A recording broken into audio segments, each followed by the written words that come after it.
जय श्री राम। हम फिर उपस्थित हैं आपके सामने रामायण की बालकांड के आगे की कथा लेकर। चलिए शुरू करते हैं। ऊपर से कुतेरा को पुचार करी कपट दम पाचंद धन राम गुण राम जिनी धन अनंत प्रचंड। श्री राम जी के गुणों के समूह कुमार कुतर्क कुचाल और कलयुग के कपट दम्भ और पाखंड के जलाने के लिए वैसे ही हैं जैसे ईंधन के लिए प्रचंड अग्नि। रामचरित राकेश कर सरिस सुखद सब काहू सज्जन कुमुद चकोर चित हित विशेष बलाहू। रामचरित पूर्णिमा के चंद्रमा की किरणों के समान सभी को सुख देने वाले हैं, परंतु सज्जन रूपी कुमुदनी और चकोर के चित्त के लिए तो विशेष हितकारी और महान लाभदायक हैं। तीन प्रश्न जय भाति भवानी कहिए विधि शंकर कहा बखानी। सो सब के हेतु कहब मैं गाई कथा प्रबंध विचित्र बनाई। जिस प्रकार श्री पार्वती जी ने श्री शिव जी से प्रश्न किया और जिस प्रकार से शिव जी ने विस्तार से उसका उत्तर कहा, वह सब कारण मैं विचित्र कथा की रचना करके गाकर कहूँगा। यह कथा सुनी नहीं होई जन आचर रजु कर सुन सोई। कथा अलौकिक सुनहि ज्ञानी नहीं आचर रजु करहि अस जानी। राम कथा कह नीति जग नाही अस प्रतीत तीन के मन माही। नाना भांति राम अवतारा रामायण सतकोटि अपारा। जिसने यह कथा पहले न सुनी हो वह इसे सुनकर आश्चर्य न करे। जो ज्ञानी इस विचित्र कथा को सुनते हैं वह यह जानकर आश्चर्य नहीं करते कि संसार में राम कथा की कोई सीमा नहीं है। राम कथा अनंत है, उनके मन में ऐसा विश्वास रहता है। नाना प्रकार से श्री रामचंद्र जी के अवतार हुए हैं और 100 करोड़ तथा अपार रामायण है। कलप भेद हरिचरित सुहाए भांति अनेक मुनि सन गाये। करई न संशय असुर आनी सुनई कथा सादर रति मानी। कल्प भेद के अनुसार श्री हरि के सुंदर चरित्रों को मनुष्यों ने अनेकों प्रकार से गाया है। हृदय में ऐसा विचार कर संदेह न कीजिए और आदर सहित प्रेम से इस कथा को सुनिए। राम अनंत अनंत गुण अमित कथा विस्तार सुनिया चर न मन ही जिनके विमल विचार। श्री रामचंद्र जी अनंत हैं, उनके गुण भी अनंत हैं और उनकी कथाओं का विस्तार भी असीम है। अतएव जिनके विचार निर्मल हैं वे इस कथा को सुनकर आश्चर्य नहीं मानेंगे। यही विधि सब संशय कर दूरी सिर धरि गुरुपद पंकज धूरी। पुनि सबहि दिन बहु कर जोरी करत कथा जगी ताग न खोरी। इस प्रकार सब संदेहों को दूर करके और श्री गुरु जी के चरण कमलों की रवि को सिर पर धारण करके मैं पुनः हाथ जोड़कर सबकी विनती करता हूँ, जिससे कथा की रचना में कोई दोष स्पर्श न करने पावे। सादर शिव ही नाई अब माथा बरनौ विशद राम गुण गाथा। संबत 16 करऊं कथा हरिपद हरि सीसा। अब मैं आदर पूर्वक श्री शिव जी को सिर नवाकर श्री रामचंद्र जी के गुणों की निर्मल कथा कहता हूँ। श्री हरि के चरणों पर सिर रखकर संवत 1631 में इस कथा का आरंभ करता हूँ।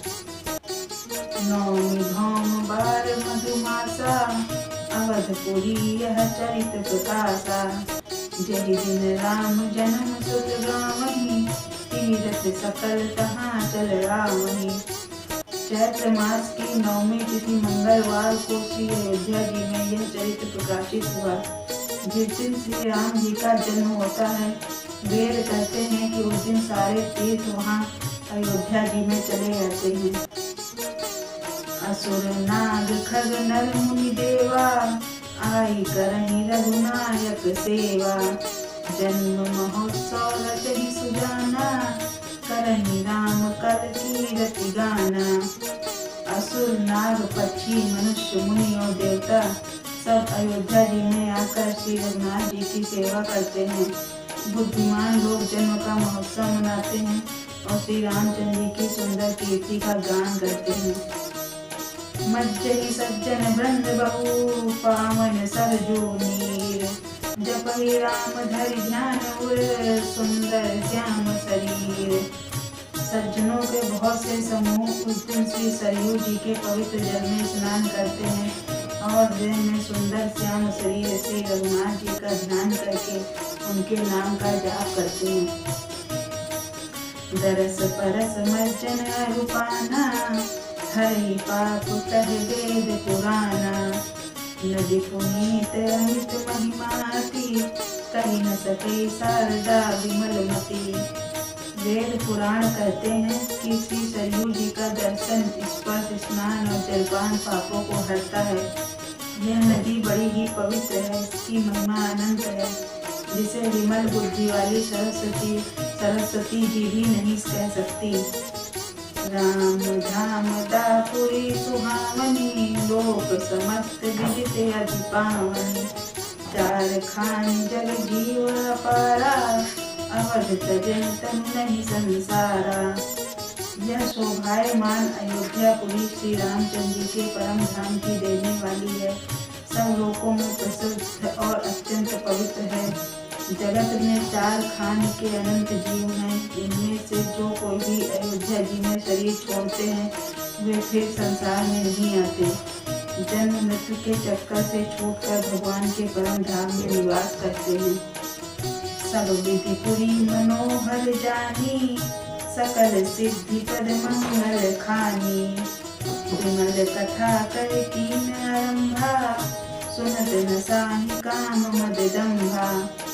इस अयोध्यापुरी को सब प्रकार से मनोहर, सब सिद्धियों की देने वाली और कल्याण की खान समझकर मैंने इस निर्मल कथा का आरंभ किया, जिसके सुनने से काम, मद और दंभ नष्ट हो जाते हैं।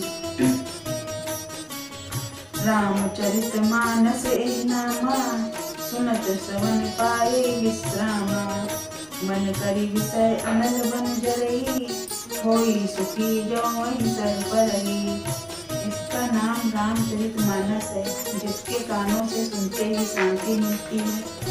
मन रूपी हाथी विषय रूपी रावण में जल रहा है, वह यदि रामचरित मानस रूपी सरोवर में आ पड़े तो सुखी हो जाए। रामचरित मानस मुनि भावन, विरचेउ शंभु सुहावन पावन, त्रिविध दोष दुख दारिद दावन, कलि कुचाल कल कल सुन सावन। यह रामचरित मानस मुनियों का प्रिय है। इस सुहावने और पवित्र मानस की शिव जी ने रचना की। यह तीनों प्रकार के दोषों, दुखों, दरिद्रता को तथा कलयुग की कुचालों और सब पापों का नाश करने वाला है।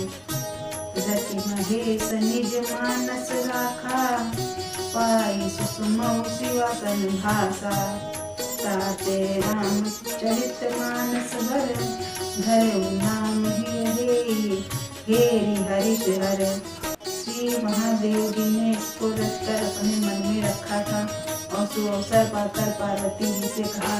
इसी से शिव जी ने इसको अपने हृदय में देखकर और प्रसन्न होकर इसका सुंदर रामचरित मानस नाम रखा।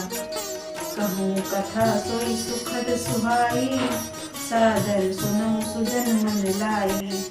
मैं उसी सुख देने वाली सुहावनी राम कथा को कहता हूँ। ये सज्जनों, आदर पूर्वक मन लगा कर इसे सुनिए। जस मानस जहि विधि भयो, जग प्रचार जहि हेतु, अब सोई कहूँ प्रसंग सब, सुमरि उमा व्रत केतु। यह रामचरित मानस जैसा है, जिस प्रकार बना है और जिस हेतु जगत में इसका प्रचार हुआ, अब वही सब कथा मैं श्री उमा महेश्वर का स्मरण करके कहता हूँ। शंभु प्रसाद सुमति हे तुलसी, रामचरित मानस कवि तुलसी। करई मनोहर मति अनुहारी, सुजन सुचित सुन ले सुधारी। शिव जी की कृपा से उसके हृदय में सुंदर बुद्धि का विकास हुआ, जिससे यह तुलसीदास श्री रामचरितमानस का कवि हुआ। अपनी बुद्धि के अनुसार तो वह इसे मनोहर ही बनाता है, किंतु फिर भी हे सज्जनों, सुंदर चित्त से सुनकर इसे आप सुधार लीजिए। सुमति भूमि थल हृदय अगाधु, वेद पुराण उदधिक घन साधु। बरसहि राम सुजस बर बारी, मधुर मनोहर मंगलकारी। सुंदर बुद्धि भूमि है, हृदय ही उसमें गहरा स्थान है। वेद पुराण समुद्र हैं और साधु संत मेघ हैं। वे श्री राम जी के सुयस रूपी सुंदर मधुर मनोहर और मंगलकारी जल की वर्षा करते हैं। लीला सगुन जो कहीं बखानी, सोई स्वच्छता करही मल ना हानि। प्रेम भगति जो बरनि न जाई, सोई मधुरता सुशीलता लाई। सगुन लीला का जो विस्तार से वर्णन करते हैं, वही राम सुयस रूपी जल की निर्मलता है, जो मल का नाश करती है। और जिस प्रेम भक्ति का वर्णन नहीं किया जा सकता, वही इस जल की मधुरता और सुंदर शीतलता है। सो जल सुकृत साल हित होई, राम भगत जन जीवन सोई। मेधा महिगत सो जल पावन, सकिल श्रवण मग चले सुहावन।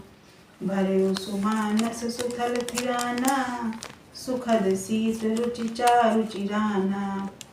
वह राम सुयस रूपी जल सत्कर्म रूपी धान के लिए हितकर है, और श्री राम जी के भक्तों का तो जीवन ही है।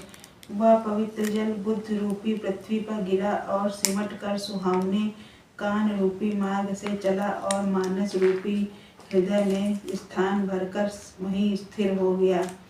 वही पुराना होकर सुंदर, रुचिकर, शीतल और सुखदायी हो गया। आज की कथा हम यहीं समाप्त करते हैं। कल की कथा के लिए हम फिर आपसे मिलेंगे। तब तक के लिए जय श्री राम।